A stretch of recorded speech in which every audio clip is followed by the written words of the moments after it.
This is Jim from Surf and Turf Roofing doing a digital analysis on 189 Asbury Road. Now, Harold, one of the first things that I noticed coming up onto your system here was down here by the foundation. You can see what looks like watermarks right where the mulch meets the foundation here. So it looks like every time it rains, water is making its way down to this section here against your foundation, which is a huge problem because eventually what that does is that causes water damage and eventual leaks inside of your crawl space or basement. So we definitely want to get these gutters covered.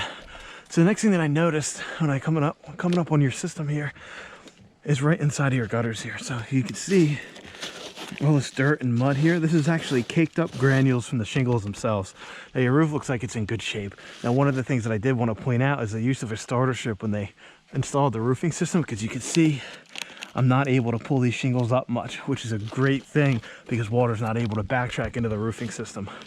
But the granules, over the time, the shingles do lose those granules and they collect in the gutters. And now every time it rains, it cakes together and turns into mud. Now when it does that, it allows leaves and debris to get caught in here a lot easier, less clogging up the gutters and having them overflow through the back and the front here, collecting water down by the foundation. Now, when these gutters start to overflow, it adds weight to the system.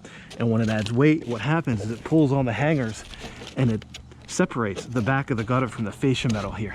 That's where you start seeing backfilling and water coming out of your fascia and soffit here. So I'm glad you called us when you did, so we can go ahead and get these gutters replaced and covered up. So this is one thing off your list that you guys definitely don't have to worry about, especially after your retirement. So I'm gonna get down and put something together for you, make sure we get these gutters completely replaced.